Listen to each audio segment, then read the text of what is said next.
Hi folks, in today's video I want to detail my journey back from my own herniated bulging discs back to full recovery and how I did it without surgery. Now before we get into that, if you are enjoying the videos I bring to you on a weekly basis, content designed to help those folks suffering with lower back problems, don't forget to hit that subscribe button, okay? Let me create content which is going to help you. Okay, without further ado, let's get into today's video. Okay folks, so today I want to talk about my own journey, my story back from herniated discs, bulging discs. So I'm going to take you way back in history, actually it was 17 years actually. I've got my original MRI report here. Back in, this is 2005, I was currently at that time living and working in the USA. I was in Connecticut, I was working there as a strength coach, rehabilitation specialist, trainer. We used to work with a lot of professional athletes in the off season, a lot of college athletes in the off season, and we had regular general population as well. We did work on a lot of rehabilitation and rehabilitation with clients as well. Me myself had been a super active guy, you know, I was like into big martial arts, kickboxing, you know, groundwork, Brazilian Jiu-Jitsu, downhill mountain biking, weight training of course. I'm Scottish, I used to play a lot of golf, right? So a lot of action sports, a lot of, you know, high impact sports. I came from playing a lot of rugby when I was younger. And, you know, you feel invincible, right? You're doing what you do every day. You're bouncing around, you know, bouncing back from little tweaks and twinges, but no issues, yeah?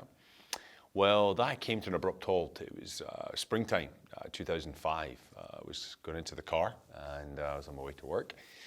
And my driveway had a slight slope to it in the US. It was icy. And I remember I was coming down to get in the car and I slipped and I caught myself, right? But as I caught myself, there was this like stabbing, like a knitting needle just getting stuck, you know, into my lower back, and it kind of went down into my right buttock as well. And I was like, ooh, I've never had that before. This is something different, you know. It was like, okay, what are we dealing with here, right? You know, and I thought, okay, it'll pass like, you know, all normal muscle aches or pains, whatever. But it didn't. The pain was there. It wasn't going away. I was like, a bit of stretching. I was like, this is something more than this. Actually, one of the clients we had in the gym was a neurologist, so I had a chat with him. I said, what do you think? He said, well, you know, it could be something in your back, your disc, whatever. You know, I would go and see this particular doctor. He's down in Old Greenwich. You know, have a chat with him. So I went there. He was a physiatrist, and he hooked me up with a MRI. And this was back at the hospital for special surgery in New York. I went to get my MRI.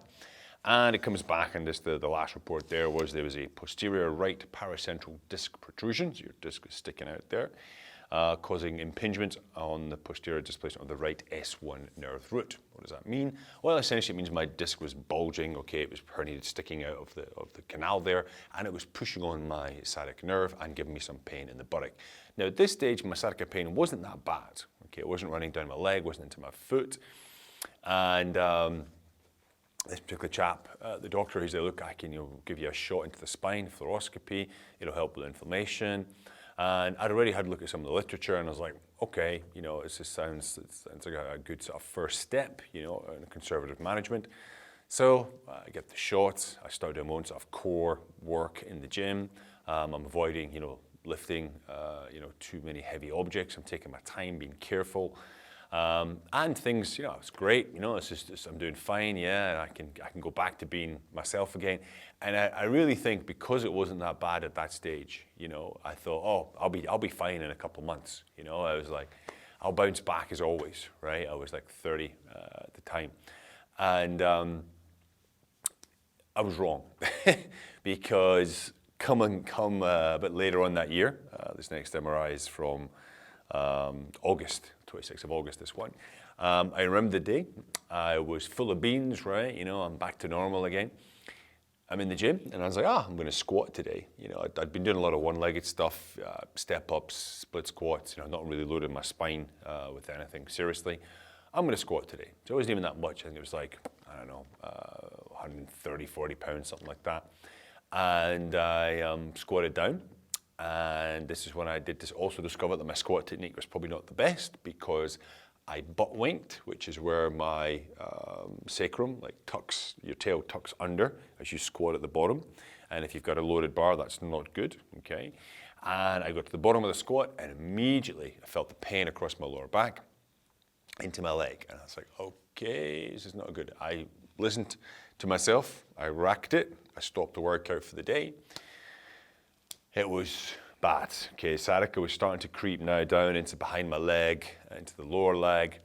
And I was like, okay, this is not good. So I called my doctors, yep, okay, let's get you in for another MRI, see what's going on. It's been a few months now. And this was, as I said, it's the 26th of August. I've got this one here from the Hospital of Special Surgery. And what did they find, of course? That, yep, the protrusion has got larger, okay? The disc is more herniated, and it's pushing, it's compressing the nerve even more now, right? I've also got stenosis in there, which is a narrowing of your spinal canal. There was various other little issues going on there as well. But a lot of that you often find in spines that have had a lot of, abuse, shall we say, active lifestyle. So I wasn't too worried. I mean, I'd been reading a lot of literature about the lower back region, and I was like, okay, a lot of this is, a lot of people would have these issues anyway. But where do I go from now? Like, what's the next step? So, well, we do another shot. Okay, he's a very conservative doctor in that respect. We do another shot. Now, of course, the disc herniation is bigger, right, from before, because I'd obviously done more damage. And now he fills the space with liquid, of course, which is this anti-inflammatory liquid. And of course, my sciatica gets like 10 times worse, right? Because all this stuff, this pressure is pushing on the nerve. And it's done to my leg, and I've got like drop foot going on. And it was a nightmare.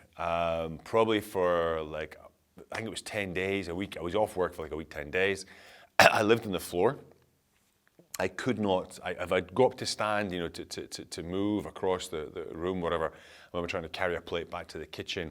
It was just searing agony. I started sweating. I was just like, I'm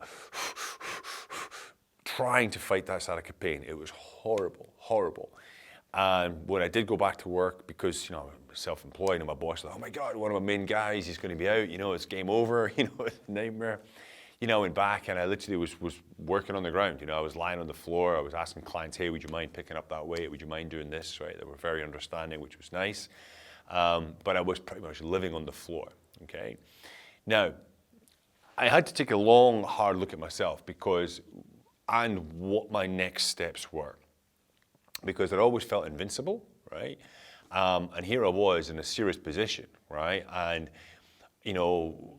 being the particular gym that we were, we had contacts, we had like various doctors that we, were in contact with, physios as well, chiropractors. I remember, I was speaking to the main chiropractic guy we used to go to, and he said, hey man, look, I can hook you up, get you in next week, into New York. We'll get you an operation, microdiscectomy, shave off that bit of the disc there. You'll be good to go, right? But I'd already read the research, and I was totally against surgery, okay? Totally against surgery. Up to 40% of surgeries fail, back surgeries fail. Once you go down that route, okay, of surgery, quite often you may have this, instant relief, right? But very often when they go back 5-10 years later, sometimes the problem has shifted to a different part of the spine. Sometimes a person re-herniates. That very often happens as well. As a doctor, another doctor said to me one time, he says, Colin, if it's meant to be in the body, it should stay in the body. Now, obviously, like a cancer, you remove it, right? But a disc, okay, it's this size in circumference. This is a shock absorber for your spine, right? That's part of its purpose. If you remove a bit of that disc, it's bulging, remove it, and then your circumference gets smaller, okay? Your vertebra don't get smaller. Okay, quite often it does reherniate at that same spot or above or below that particular site of the original herniation. So I knew myself, I was like, it's instant gratification, but I don't want this. I want to fight this, okay? I want to, come back. I don't want to go under the knife, right, for something like that.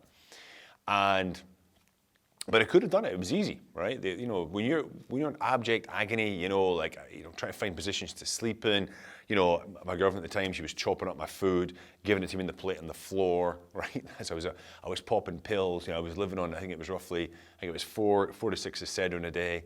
I want to say it was like 6 to 8 Aleve a day, and I would split them up throughout the day, just so I could get through the day. I was still in pain, but it was manageable at that level, right? Now, there was a couple of things that I look back on, and I was kind of lucky, right?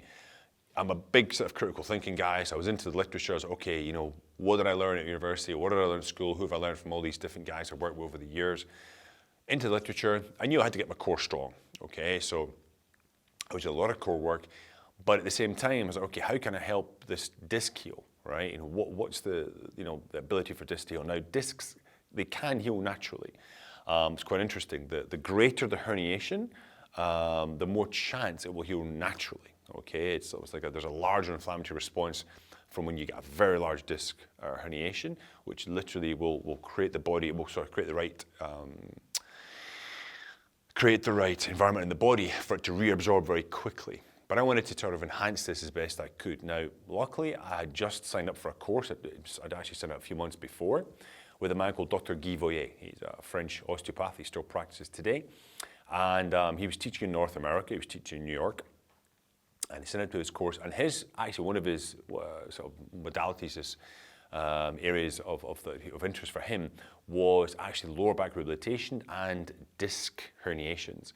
And he'd created a system of decompression stretches, I'll call them decompression stretches, called Eldoa, which really helped a lot of people with their discs to reabsorb, herniated discs, bulging discs, stenosis, degenerative disc disease, all these types of issues which can affect the lumbar spine. And I just literally signed up for that course months before, and I started it in the fall of 2005. And of course I said, can you have a look at me? Yeah, sure. So we have a look. He looks at my MRIs, and he goes, okay, you're doing these stretches. And he basically put me on these stretches. I learned the course, of course, when I was doing this whole thing. And I really attribute a lot of my recovery to those particular stretches, because it was creating this decompression, which was allowing the disc to reabsorb. It was actually getting me stronger segmentally at that level of the spine. And my own doctor I went back to see him in the fall. We've had the shot, the sciatica is getting better. And he's like, damn, he's like, you're moving well. What have you done? Like, this is amazing what you've done. Like, tell me.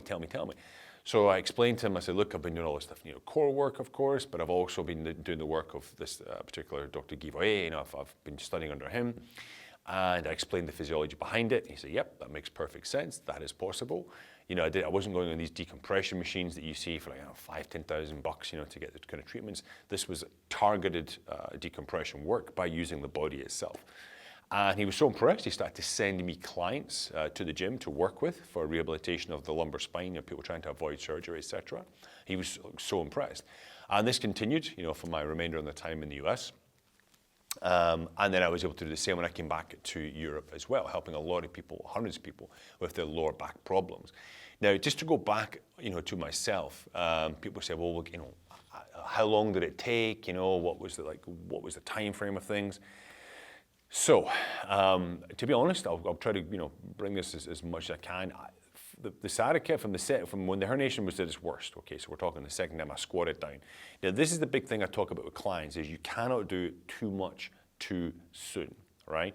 That's why it's really good to have a structured plan put in place by a good physio, somebody who knows what they're talking about and who will guide you through, okay, so you don't do too much, because that's what I did, right? I was young and stupid, I thought I could bounce back from this much quicker than I could.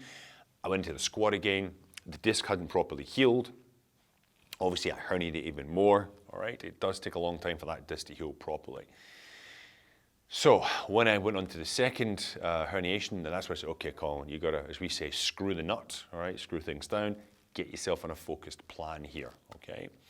So I would say from that point of not being able to walk with the sciatica nerve pain, that probably took me, I would say, a good 10 to 14 days to be able to walk. I used to live 4 minutes from work, 5 minutes from work, walking. I could walk there with, minimal pain, all right? I was on the painkillers for probably, I would say 6 weeks, 2 months for the sciatica pain, but I could do more, right? After that sort of 2-week period. Full sciatica was probably gone in about 2 to 4 months. It was gone. The actual back pain itself, that sort of disappeared around about the same time as sciatica started to get much better, so 2 to 4 months as well. But just because I felt better, okay, I was still conscious, right? And I moved a certain way because, if you did a long car journey, for example, and you're kind of slumped in the car, that could often bring on, my foot would go to sleep, the back of my calf would get tingly, or the side of my calf would get tingly. That was also, hang on, you got to put the rolled towel behind your lower back there. You have to sort of look at this, that it takes up to 6 months, a year, sometimes 18 months to heal properly with the correct techniques and activities that you're doing along with that time period, in that time period. So lifting wise, I was back lifting weights, like weights on my shoulders, like, stressing my spine at the six month mark. For the first, I would say 2 months, I was just doing mainly core work, so a lot of bridging, planking.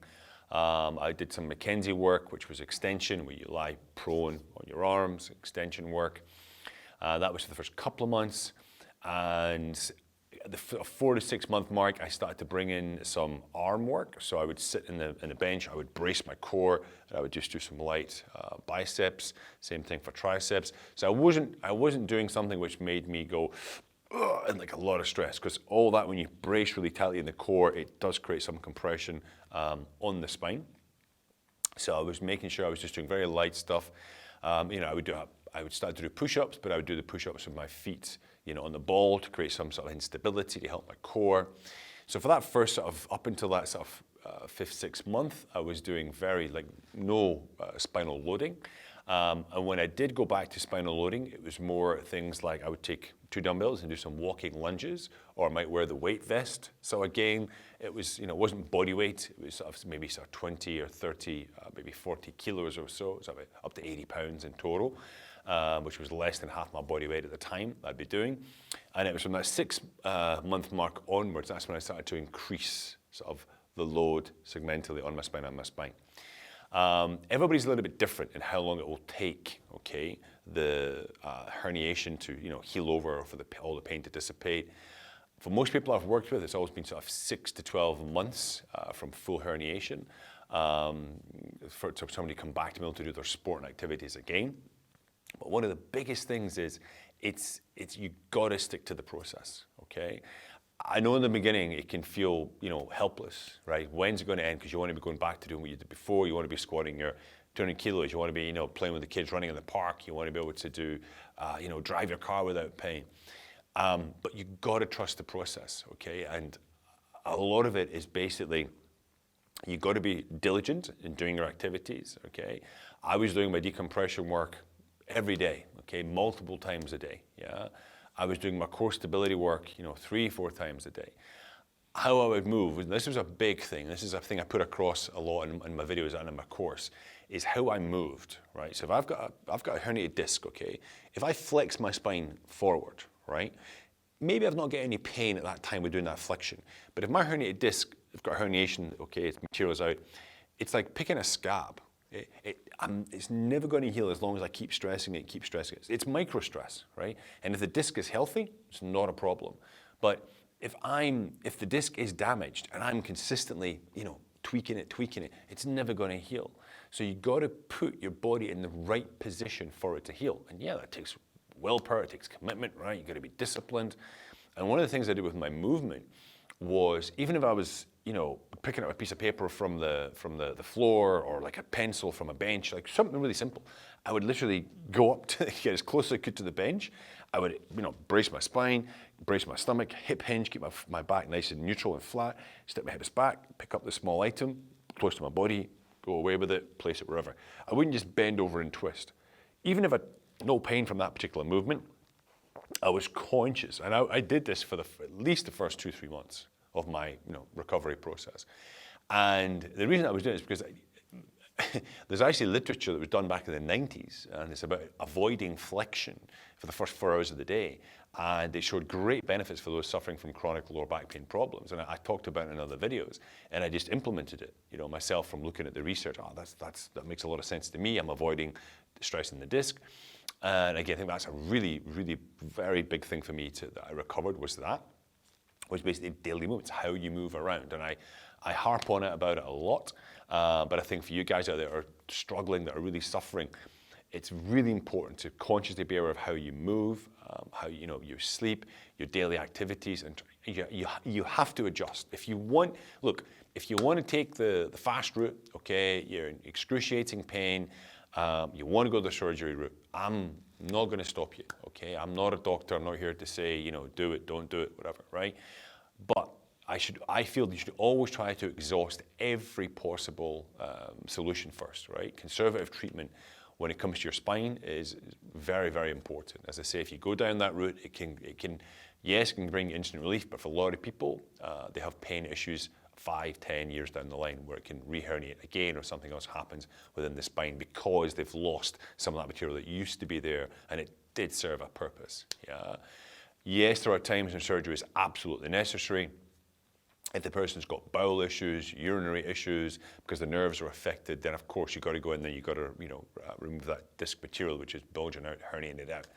But for a lot of people, okay, it's unnecessary. And you've got to understand, right? A surgeon that's his job. It is to operate. So they want to operate, right? So that's why I tell people, look, go get another opinion. Go speak to a different doctor. Try all the different things you can find. And you see today on Reddit, Quora, you see it on YouTube, people there, still searching for help because lower back issues, like 80% of the population will experience lower back problems in their time, right? Herniated disc, bulging disc issues, sciatica nerve pain. It's highly prevalent problems in our society, and we want quick solutions. But sometimes if you just put the work in, dedicate so many times a week to doing something, you can get the result. Yeah, and okay, maybe I was lucky because I understood the literature and it was part of my job. Yes, I understand that. But a lot of people have come to me for help since then. And I tell them the same thing over and over again. And it's basically why and how I developed my course was based on everything that I've worked over the past 25 years and working with people to get them back to health, back to no pain, be able to work with their families and play with their families, etc., do their jobs, play their sports. So guys, if you're out there, listen, try to avoid surgery at all costs, okay? I know there's a lot of information to go over, okay? And I'm going to do another video, we'll call it part 2, where I'm going to be more detailed in the actual things that I did to recover, okay? Like the actual specifics of exercises, etc., and what the types of exercise I was doing. But it is possible, okay? You don't need, okay, not all of you will need an operation, right? You just got to put a bit of hard work, bit of commitment, disciplined, all right? Follow a particular plan and you will get there, okay? Exhaust every possibility, guys. I can assure you, okay, I've come back myself. I'm deadlifting again. I'm squatting again. There's a couple of videos are gonna pop up there on the screen for you. This is basically me throwing stuff around, lifting ridiculous weights. I think that deadlift is like 800-something pounds, whatever. Squatting again as well. I mean, this has all been the last 5 years I was doing this. I don't have any older videos than that. Maybe there's some older videos somewhere. But it is possible, okay? It is possible to come back from, which for many people, and I know myself, it was one of the most horrible, painful disorders, I've had in my life. Yeah, like when you're lying on the floor, thinking, am I gonna have to get operated on? You can't move, right? You can barely walk across the room. I've been there. I've been there. Trust me, I've been there. And it's horrible, yeah? And that's why with my videos, I try to help people who are in that present position get themselves back from that position, all right? So guys, listen, I hope this video does give you some inspiration, okay? If you're out there struggling, please hit me up in the comment section. I can direct you some other videos that I've done as well, because I do basically create content to help people with lower back issues. Part 2, I will go over more about what I actually did during my recovery process. So look out for that next week. Guys, I hope this video has been useful and have a great day and I'll speak to you soon.